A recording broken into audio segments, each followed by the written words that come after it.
Well, got my second load for L on Wheels complete. Sitting here in Post Falls, Idaho, taking advantage of the time by rerouting and doing more of a permanent install for the Motive. And Amazon buries themselves in the ditch on this episode of The Clutch Trucker Channel. Clutch Trucker, filmed before a live and fuzzy studio audience. Yep, that's Rusty, the world-famous meatball dog. Hey YouTube, Clutch Trucker here. Thanks for tuning in to another edition of the Clutch Trucker Channel.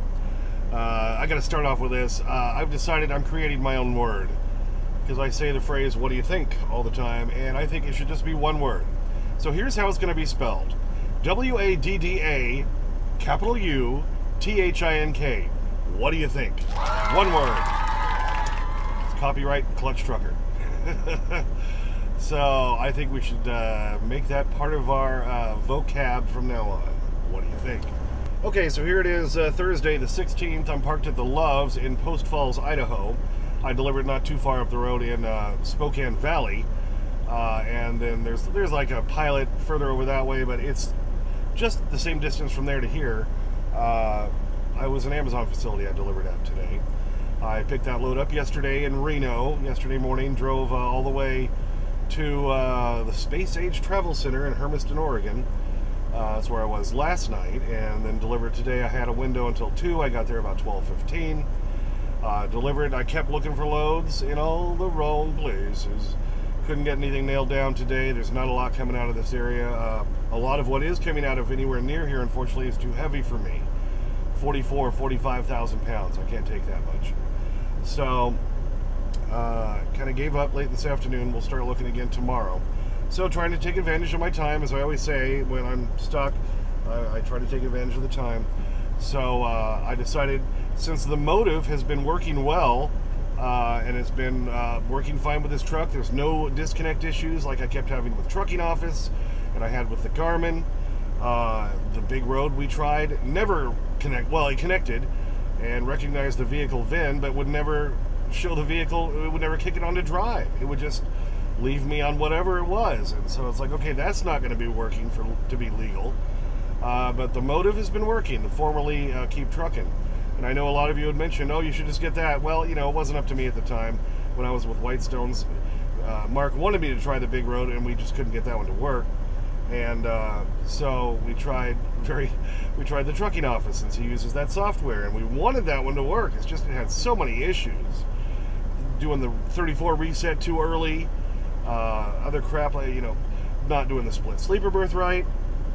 But the Motive seems to get all that right. Here's a quick little glance. And I'll be doing a full review on Motive because, after all, this is the 4th ELD I've tried in this truck. And it's the only one that seems to be doing absolutely everything correctly and working with this truck. But I just wanted to show you real quick. Here's just like, if you look at the log part, you can see where it shows right now I'm off duty. If you focus on that. Has the date today. Current vehicle 294, that's my truck. Shows your grid. You can pick the different days, whatever. If you touch the little clock symbol right there, well, there it goes. Pulls up your clocks. And you can see this is what I have left today on my shift. I didn't drive all that much today. And if you want to see the split sleeper, because I've been sitting here parked for in off duty for a few hours, bang, touch that. See, it shows you what I have left for that part of it. So you can toggle on and off between the split sleeper and the regular stuff. And of course, I can just tap over here again to make that go away and just go back to look at the log. So yeah, I've been pretty happy with the Motive. So I just had it kind of taped down on the floor here, the cable, because my port in this truck is in kind of an unusual spot compared to where most trucks are. All right, here you can see the plug-in right there. This is actually kind of right behind my driver's seat. Most ports are right about there on trucks, or kind of up a little bit underneath the dash, like right about there, or under where the keys go or something. But mine's, for some reason, mounted right here, kind of behind the driver's seat, right inside the door area. But it does have that extra plug, so I can plug in diagnostic without having to unplug the whole thing. So I was running the cable right there along this little steel bar for the whole door area, and I just had it taped down. So I wanted to do something a little more permanent, so I'm going to run it back out here behind my false wall, near where my cables for my inverter come in, And you can see those going up to the inverter behind my seat. I've got 2 inverters in here. That's the first one. That's the 2,000 watt inverter. So I figure I can run the cable around there and make that work. Okay, so looking at it from the inside. See, now I just stuffed all the wires down there. Here's, like I say, that first inverter. Cables run back down there. You can see the big red and black ones. They snake around behind the toilet underneath this cabinet. They go up that chute there to meet this inverter. This is the one that's hardwired in that runs my outlets, all my lights. Got my outlet there. Got that outlet right there. But upstairs, I have the light on now. Oh yeah, the pet bed's in the way, but there is. See, I've got. Oh yeah, you can see the plug up there, or the light switch, and there's my hardwired lights for my upstairs area. So that inverter there feeds all of that. So figured let's run those cables, or that cable for the box for the motive up the wall. I've got a little space right there. I can run it up, and I can just mount the thing here back out of my way. And in that way, it should always have a good Bluetooth connection over here to my little phone that runs the whole motive thing. So that's my plan for tonight, baby. Okay, so now I've got the cable sneaking around down there from the floor where it plugs in, around through that little gap that I have to have for my other inverter lines, going up the wall, and then it'll pop out right here up top. And so I can just mount this thing right out of the way, kind of behind the curtain, right up on the wall, completely out of the way. What do you think? Now the dash cam plugs in there. Now I haven't pulled out the dash cam cord yet to see how long that is. Hopefully I can run that on the header here around up towards the front. What do you think? Okay, so you see I've got it all routed basically where I want it now. The key is the dash cam going to work? It comes with a dash cam. I've got my 2 Rexings up here in the window. My newer one, the V1GW 4K, which I've been really enjoying. I don't think I've done the full review on that yet, have I? Okay, I'll have to do that. Got my old V1 Basic over on the right window. And this one comes with a dash cam. Well, it depends on what package you get. But Elliot had that with his, with L on Wheels. So he got the same deal basically, just a little bit more than what he was paying because he got a smoking deal. So anyway, it comes with a dash cam. The other thing says motive on it. This one still says KT, keep trucking. Because or motive bottom out or whatever it was.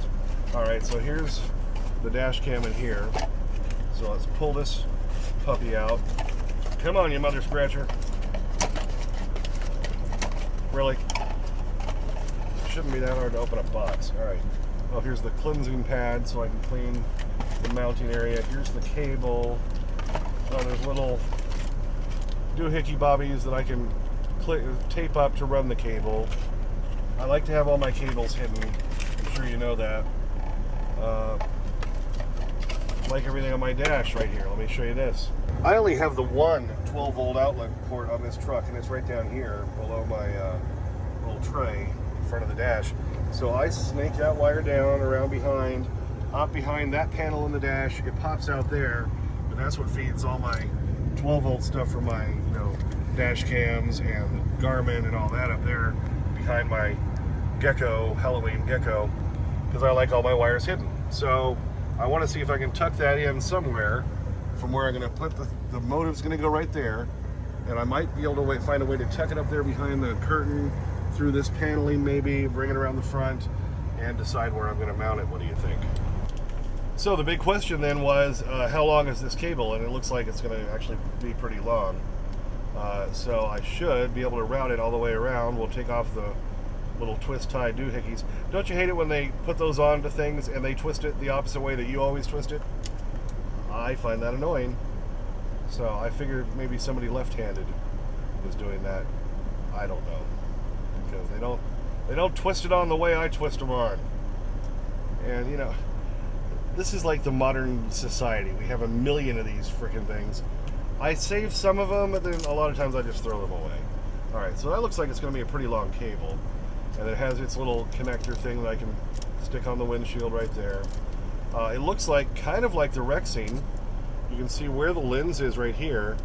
it has a little thing on the side. Looks like you can stick a coin in there, and that way you can tilt the camera the way you want it. So it's kind of a big box, though. This is actually bigger than my dash cams are, which is kind of weird. So I've got to decide where I want to put this in the window. I think the advantage to this is then I can go access over the internet or something. I'll have to ask Elliot all about this, the videos. And it looks like it's got little holes on this side so it records audio as well. I'm thinking I might just stick it right up here above my pre-pass, right next to my Garmin, and get kind of a lower, more central view. Problem is where my windshield wipers wipe. That's why my Rexine's up over here on the left side of my driver's side windshield. I want to put it in the upper right side, but my wiper doesn't swipe there, so it's always dirty right there. So when my other Rexine's on the right side, where it swipes up and then down, so the top right, it catches that. But I need to have access to be able to save that button. Apparently I don't have to have that access, so I guess this one actually could go in the passenger windshield too. So we'll check the cable length next. Okay, I just kind of did a little mock thing of stretching the cable to make sure it's going to make it back to right there where I'm going to put the motive box, and it looks like it'll work. Now I just got to find a way to tuck all that in, so we'll try to do that next. The camera really shows it well. You can see what I'm talking about with the pattern my wipers follow. You can see where that's all dirty. That's why this would be the perfect place, right here, to put a dash cam. You see the wiper doesn't cover that. So that's why my Rexine V1 GW4K is up over here on the left top side. And my Rexine V1 4K or V1 Basic is over here on this side. You can see there's the path where the windshield wiper goes, and that's just to the right of that. So this is where we're going to put the formerly Keep Truckin' Now Motive dash cam. You see it hanging down there. I've been running the wire. I'm just going to stick that right below it there where it does wipe, and that's going to be as close to center of the truck that you can get. So that's why we're going to do that one right where we're doing it. So I've been running the wire. I've got zip ties, thanks to Helen, Elliot's significant other. Been putting zip ties on there. I'll cut off the ends, zip tie there. So all my wires are tucked up. It kind of goes down my little tray there. It's all tucked around that side. Pops back down over here, and there's where it's going to connect. Okay, so I got it mounted up there on the window, so it'll be in the area where it does get wiped by the wiper, right below my Rexine V1 Basic. Got the line snaking up there, zip tied, trimmed off all the zip tie stuff. That goes up and over. It's all good to go, baby. And by running the wires the way I did too, and then see that doesn't get in the way when I close my curtains down at night. Alright, just cleaned up the side panel back here now where the motive box, now see that one actually does say motive, it's upside down, but that's going to mount there. Here's the connection for the dash cam, so we'll get that all mounted now. Okay, so there's my motive mounted up there behind my seat, behind the seatbelt out of the way. When I pull my curtain back, it'll kind of partially cover that. You see the wire goes up there, out of the way, goes through that piece of trim, ducks down, comes down in front and underneath, so it's all up out of the way, tucked away the way I like it. And then the main cord going down to where I showed you earlier goes down, and then I can still open up my countertop to get to the toilet, baby. The best thing I ever did for this truck. Thank you. So considering where my port was down behind my seat, I think this was a good place to put it. All wires are out of the way. I'm fairly satisfied. Okay, that install's all done. I'm glad I took the time to do that. I wanted to kind of get more of a permanent install, but there's no point in doing it until I knew whether or not the motive was going to work. And it does seem to be working with this truck, which is great. That means I don't have to keep doing the paper logs, and I don't have to do the trip sheets. So Elliot can easily track the IFTA and all that through the motive, so that's going to make my life much easier. What do you think? All right, on my way up here from Reno, after I picked up on Wednesday, took I-80 over to Winnemucca, and then took Highway 95 north. A little two-lane highway, but there's some beautiful country you drive through. It's really a nice view and everything. I should have done some road video and I didn't. I apologize for that. I'll do some road video when I leave here. Hopefully I'll be going east over 90 over Lookout Pass and all that. I'll get some great video from that. But then, let's see, I guess it was right before we went from Highway 95 in Oregon, right before we went into Idaho. truck coming the other way flashes his lights at me. I'm like, well, what's going on? Yeah, this guy just flashed his lights at me. I'm like, what's going on? Like someone hauling a prime trailer did something stupid. Yep, look to the left there. You see, they kind of went off the road and it was a soft shoulder and they're kind of buried. And now the clutch trucker zoom and slow-mo. Yeah, the shoulder's a little softer than they thought and they kind of got themselves buried and their ass is sticking out. What do you think? Yep, somebody pulling an Amazon trailer obviously wasn't paying attention to the road. It was dry conditions and they just went off the side and the shoulder was a little too soft and they kind of buried themselves in the shoulder there and were stuck. So, and the ass end of that trailer was sticking out into the roadway. That's why he was flashing the lights. But, you know, I love Amazon. I order stuff from them all the time. But they hire the bottom of the barrel to pull their trailers around. And they're kind of like the new Swift. That's why you see Amazon trailers in the ditch all the time and flipped over a lot. So if you ever get your shipment delayed from Amazon, it's because some ass clown probably went into the median and flipped the trailer over. What do you think? Okay, so like I said earlier, here it is Thursday night, the 16th. Couldn't find another load today. We'll start looking again tomorrow. And hopefully we'll get something. And we'll keep on moving, baby. Oh, quick shout out to Libby, one of my longtime subscribers who lives over in Coeur d'Alene, Idaho. She came in right after I got back out on the road after doing the remodel. Came and met me at this, I drove right by it today, Libby. I can't remember the name of it. Something Glass that you guys came and met me at, and I gave you the tour of the truck and all that. So, hi to you. I might be rolling by your place tomorrow. Yeah, he saw me pull out the light and the microphone and everything, and he's just been bugging me constantly, and I realized, oh, because he knows he's getting a begging strip soon. Is that what it is? You're all over that begging strip, aren't you? Yeah. Mm-hmm. Thanks for tuning in. Please subscribe. Please like and comment. Don't forget to ring that bell for notification. Get to your comments as soon as I can. I caught up on a lot of them last night. Sometimes takes a few days because I'm a working truck driver. Looking for loads tomorrow. And as always, sniff that magic YouTube fairy dust. Clutch and Rusty, out. Don't you want to know the odds of her using that blaster against us are? No, I don't want to know, okay? But it's very high. You know the rules. Come down here to start. See, here it is. Oh, you know, come on. I haven't thrown it yet. Come down here, you silly dog. There it goes. Okay. You know the rules, Rusty. You can't sneak around them. I know you're jonesing for the begging strip. Yeah, baby. Yeah, baby. All right, here's another little piece for you. Oh, yum. Yum, yum, yum. Yep. Okay, got one more little one for you. Oh, happy dog. Yes, if you could spell happy dog, it would be called begging strip, I think.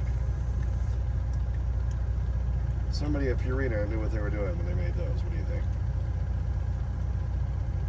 All right, happy dog look.